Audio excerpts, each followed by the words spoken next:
バーケンです。今回はこの辺りにある樹木のくずを捨てに行きます。今回は1キロいくらで捨てることができるでしょうか。この様子は動画の後半で紹介します。まずは実家に残っている電柱だったこの木の柱を先に捨てに行きます。スライドダンプを下げようと思ったら上に当たりそうなので諦めて普通に積み込みます。妻からは車をもう少し右側に移動すれば行けそうと言われますが、妻の言うことは聞かずに無理やり作業をします。でも妻の言うことを聞いてればよかったなと動画を編集していて気がつきました。この木柱は農産物直売所だった土地に刺さっていたものです。やっと捨てに行けるんです。本当に長かったです。なお、すでにトラック1台分およそ1トンを一度捨てに行っています。1キロ40円で1トンで約4万円払いました。この木柱は防腐剤のクレオソートが塗ってあるため燃やすことができないので処理費用が高いようです。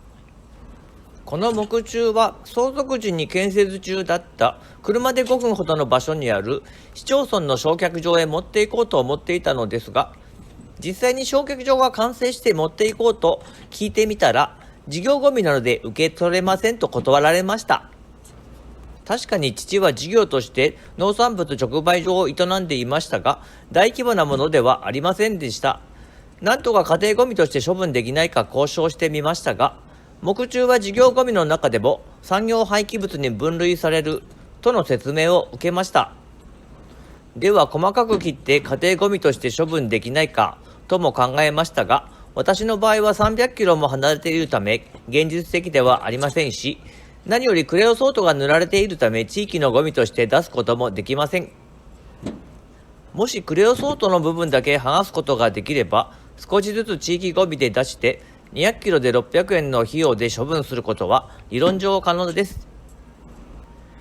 1トン1000キロ分を地域ゴミで出せた場合、4万円かかるところを約3000円で捨てることができます。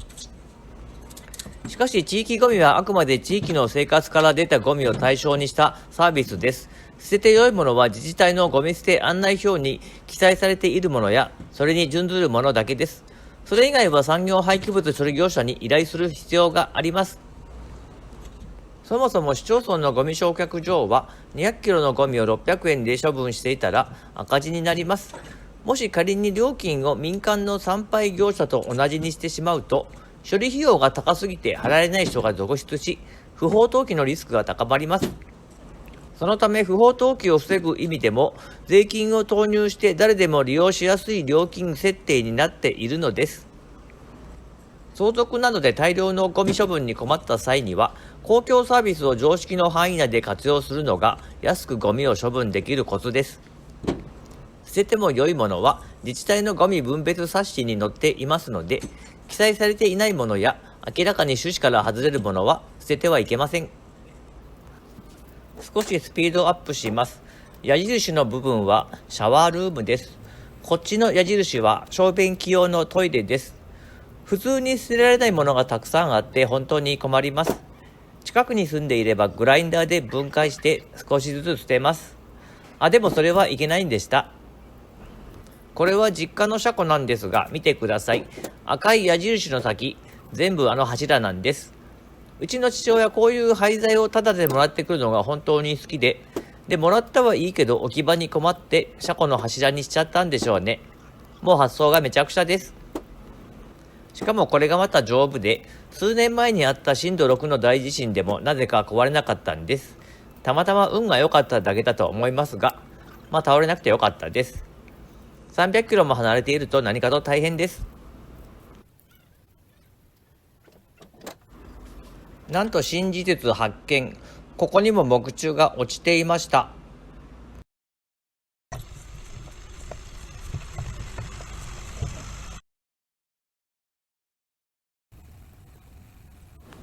こっちの土地に転がっている木柱もまだまだトラックに乗せていきます。奥に見えるのが例の私のゴミを受け取ってくれなかった噂のゴミ焼却場です。でも皮肉なもんです。あの焼却場、夜も高校と電気がついていて、多分監視カメラもあると思うんです。それに加えてこの道は交通量もかなりあります。結果的にあの焼却場が私の土地を不法投棄から守ってくれているんです。ありがとうゴミ焼却場。ゴミは受け取ってくれないけど。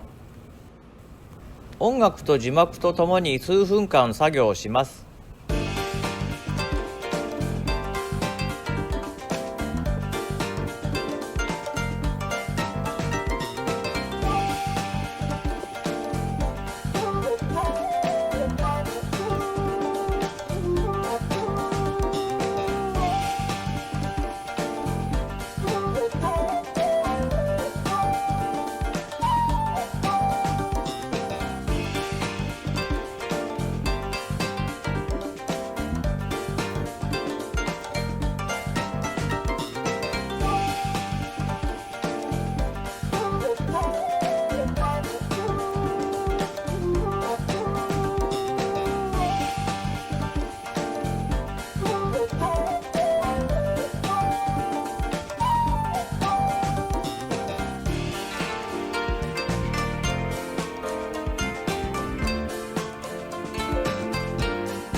この後参拝業者に捨てに行きました。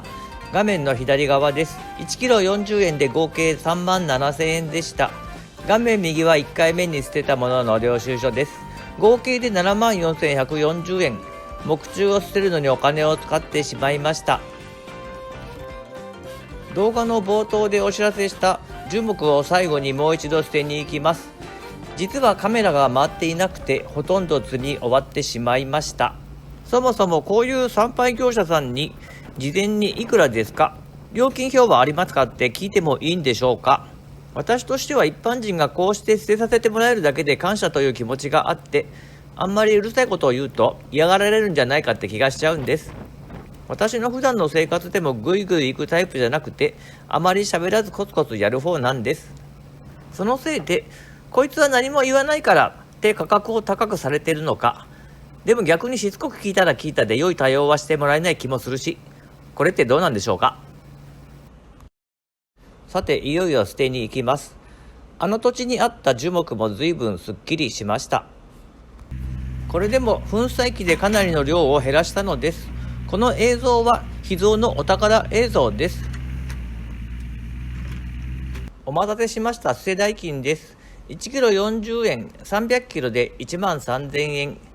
なんと木柱と同じ値段でした。これはがっかりです。まだ捨てに行く動画があります。次は違う木材を捨てに行きます。最後までご視聴ありがとうございました。